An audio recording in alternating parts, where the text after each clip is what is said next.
Hello students, एक लंबे समय के बाद एक बार फिर हम आप लोगों के लिए वीडियो सीरीज लेकर के आए हैं। तो आज से हम स्टार्ट कर रहे हैं फिर से 11th फिजिक्स से। ठीक है, तो चैनल को सब्सक्राइब कीजिए और ज़्यादा से ज़्यादा लोगों के साथ शेयर करिए क्योंकि एग्जाम पास आने वाले हैं। तो आज हम एक बहुत ही इंपॉर्टेंट टॉपिक पढ़ने वाले हैं जो है जी और जी में अंतर। आप लोगों को याद होगा कि पिछले हमारे वीडियो में मैंने जी और जी में संबंध बताया था। वहां पर मैंने जी और जी के बारे में क्लियर भी किया था कि यहां पर इसको हम कब यूज करते हैं, इसको हम कब यूज करते हैं। आज एक बार फिर हम इस बारे में थोड़ी सी बात करेंगे। ठीक है, और इसके बाद इसमें एक बहुत ही महत्वपूर्ण अंतर है जो कि वार्षिक परीक्षा के लिए भी इंपॉर्टेंट है, तो उसके बारे में भी हम डिस्कशन करेंगे। देखो, जब न्यूटन का सार्वत्रिक गुरुत्वाकर्षण नियम आता है तब वहां पे हम एक टाइप से अगर उसका मैथमेटिकल फॉर्मूला देखें तो वो आता है कि भाई पिंड के द्रव्यमान के समानुपाती और बीच की दूरी के वर्ग के व्युत्क्रमानुपाती होता है। और फिर वहां पर जो कांस्टेंट आता है वो आपका कैपिटल जी आता है। अच्छा, बाकी चीजें तो एज इट इज ही रहती है। और उस कंडीशन में यहां पर इसको हम कहते हैं सार्वत्रिक गुरुत्वाकर्षण नियतांक।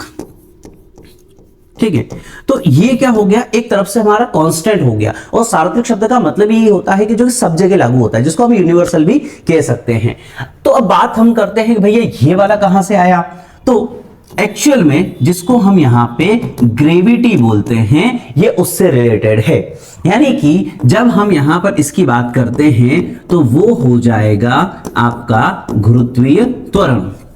यानी कि अगर हम न्यूटन के सार्वत्रिक गुरुत्वाकर्षण नियम में दो पिंडों की बात कर रहे हैं तब तक तो ये नियम लगेगा, ठीक है। लेकिन अगर उन दो पिंडों में से मान लिया जाए कि एक पिंड पृथ्वी हो, अब मान लिया जाए एक जो पिंड है कोई दूसरा है, एक पिंड पृथ्वी है, तो पृथ्वी इसको अपनी तरफ खींचेगी, डेफिनेटली खींचेगी।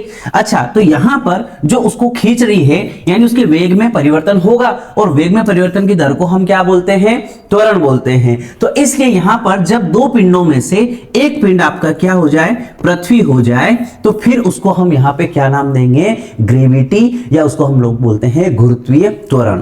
तो ये चीज अपन जी और जी में संबंध था, वहां पर भी अपन ने अच्छी तरह से समझा था। एक बार फिर हमने अच्छे से इसको समझा है। लेकिन सबसे इंपॉर्टेंट चीज जो है वो है इसका अंतर, कि भाई कैपिटल जी और स्मॉल जी में अंतर क्या है। तो चलिए स्टार्ट करते हैं कि आखिर इन दोनों में अंतर क्या है।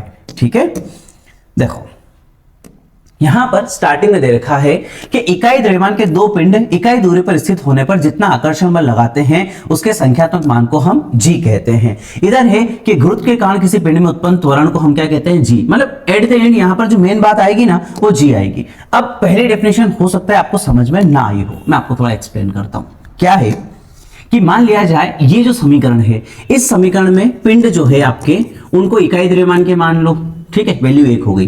बीच की जो दूरी है वो भी इकाई मान लो, तो इकाई दूरी हो गई। तो अगर मान लो ये भी 1 है, ये भी 1 है, ये भी 1 है, तो F बराबर क्या हो जाएगा, G। यानी जिस G के बारे में आप बात कर रहे हो वो तो उस बल के बराबर है, लेकिन वो बल लगा कब, जब हमने दोनों पिंड जो है वो इकाई द्रव्यमान के लिए, और जब हमने उसके बीच की दूरी जो ली वो भी क्या ली, इकाई ली। तो देखो हमने इस चीज को कैसे यहां पे कहा है कि इकाई द्रव्यमान के दो पिंड, जैसे कि m1 m2, जिसको एक लिया हमने, इकाई दूरी पर, डिस्टेंस भी हमने इकाई लिया, पर स्थित होने पर जितना आकर्षण बल लगाते हैं, क्योंकि हमने वहां F भी लिया है, तो उसके संख्यात्मक मान को अपन क्या बोलते हैं, जी बोलते हैं। ठीक है, आई होप ये क्लियर होगा आपका। सेकंड, इसका मान प्रत्येक स्थान पर एक समान होता है। भाई यहां पर जब हम सार्वत्रिक शब्द यूज करते हैं तो उसका मतलब ही होता है कि वो यूनिवर्सल है, यानी वो सब जगह उसका एक जैसे ही रहेगा। लेकिन देखो जो ग्रेविटी होती है, जो आपका गुरुत्वीय त्वरण होता है, उसका मान अलग अलग स्थानों पर भी अलग अलग हो सकता है। पृथ्वी पर जैसे ध्रुवों पर अलग हो सकता है। ठीक है, आगे एक और चीज देखते हैं, इसका मात्रक क्या होता है। तो इसका मात्रक न्यूटन मीटर स्क्वायर प्रति किलोग्राम स्क्वायर होता है। काफी बड़ा मात्रक है जो एक वाक्य में और सही जोड़ी में भी आ सकता है। इधर इसका मात्रक जो होता है वो मीटर प्रति सेकंड स्क्वायर होता है। भाई ये है तो एट द एंड आपका त्वरण ही है, तो कोई इससे ज्यादा दिक्कत वाली बात नहीं है। त्वरण के बारे में हम एक वीडियो पहले भी देख चुके हैं, आप जरूर देखिएगा उसको। एक और चीज जो है यह एक सदिश राशि है, वहीं पर ये क्या है, एक सदिश राशि है, क्योंकि ग्रेविटी में डायरेक्शन जो होता है वो थोड़ा इंपॉर्टेंट होता है। तो उस जगह अपने को जो संख्यात्मक मान चाहिएगा वहां पर हमको बताना पड़ेगा, इसलिए यहां पे इसको अपन ने क्या बोला है, सदिश राशि। तो देखो एक बार फिर मैं आपको क्लियर कर दूं, एक जगह हमने यहाँ पे जी को समझा है, जो कि आपका कहाँ आता है, न्यूटन के सार्वत्रिक गुरुत्वाकर्षण नियम से आता है।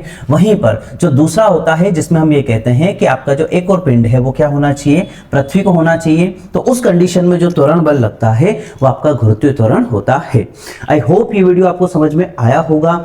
अच्छे से आप इस वीडियो को समझिए, चारों पॉइंट है, आप चाहे तो स्क्रीनशॉट ले सकते हैं, लिख भी सकते हैं। बहुत ही इंपॉर्टेंट क्वेश्चन है गुरुत्वाकर्षण वाले पार्ट का। ओके, तो हम मिलते हैं नेक्स्ट वीडियो में जिसमें आपकी केमिस्ट्री और बायोलॉजी के टॉपिक भी हम कवर करेंगे।